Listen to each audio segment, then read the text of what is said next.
Marseille. Bonjour à vous également, colonel Grégory Allione. Oui, bonjour. Vous présidez la Fédération nationale des sapeurs-pompiers de France. Grégory Allione, je crois que vous êtes aussi le responsable dans les Bouches-du-Rhône, un département où il y avait encore des perturbations ce matin. C'est fini, tous les numéros d'urgence marchent dans votre département ?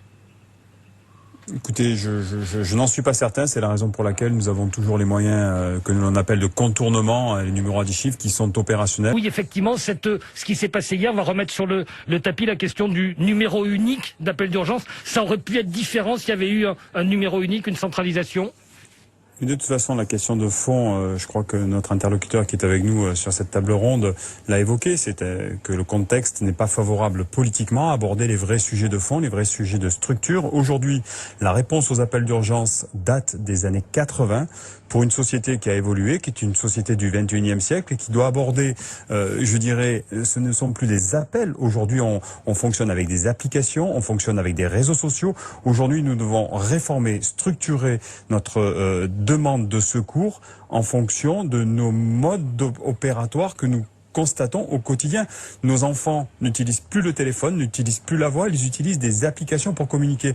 Donc il faut que nos systèmes s'adaptent. Le 112 est une première réponse, mais surtout, c'est pas l'opposition entre les uns et les autres qu'il faut relever. C'est la nécessité de faire travailler les uns et les autres ensemble. Et on n'y est pas. La nécessité de mettre les uns et les autres sur une même plateforme. Et ce qui est dramatique, c'est que la semaine dernière, à l'Assemblée nationale, effectivement, il y a eu du recul sur une proposition de loi ambitieuse, sur une volonté du président de la République. Il y a eu du recul pour éviter de froisser certains, alors que hier soir, en pleine période de crise, les mêmes qui nous disent qu'il faut conserver les uns d'un côté et les autres de l'autre, les ont réunis ensemble pour répondre ensemble à cette demande d'urgence, à cette demande de secours. Est-ce que vous dites qu'au moins ce qui se passe là, peut-être, va permettre d'avancer ?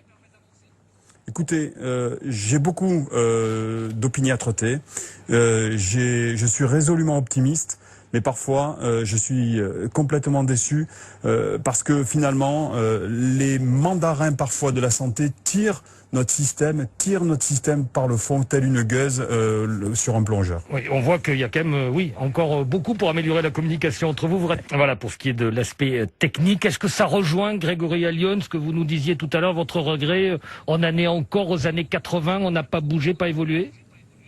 Oui, parce que effectivement, le fait de mettre tout le monde ensemble à répondre aux appels d'urgence ensemble sur une même plateforme, sur un numéro unique, comme le font la plupart des pays européens et comme le fait la plupart des pays anglo-saxons avec le 911 aux États-Unis, aurait permis deux choses. Premièrement, on s'aperçoit, là où on le reçoit, le 112 et le 18, que le 112 a eu une forme de régularité par rapport à l'événement d'hier et que le 18, numéro traditionnel qui a ce que l'on appelle techniquement un perroquetage sur un numéro à 10 chiffres, a eu plus de difficultés à être acheminé. Donc ça, premièrement, c'est à retenir. Deuxième élément qu'il faut retenir, c'est que dans un moment où les lignes téléphoniques étaient très occupées, nous devions nous aussi avoir l'utilisation de lignes téléphoniques pour appeler nos partenaires que sont le SAMU, la police ou la gendarmerie. Donc dans un moment où l'acheminement des communications était compliqué, il nous fallait nous aussi communiquer pour travailler avec nos partenaires pour faire intervenir les différentes forces qui répondent à l'urgence au quotidien. Et c'était compliqué ou ça marchait ? Non, vous n'aviez pas de perturbation en plus. C'était très compliqué et qui plus est en termes d'efficacité, notamment de lisibilité. Si nous avions eu un seul numéro d'urgence pour répondre aux véritables urgences, nous aurions pu mettre un seul numéro à 10 chiffres dans chaque département. Regardez le nombre de numéros qui ont été publiés hier sur les réseaux sociaux pour faire justement un contournement des différents numéros que l'on connaît, 15, 17, 18 qui existent. La liste donc est à retrouver aussi sur franceinfo.fr. Peut-être aussi, Grégory Allione, les Français ont pris aussi l'habitude d'aller eux-mêmes directement vers les urgences ou directement vers les pompiers peut-être ?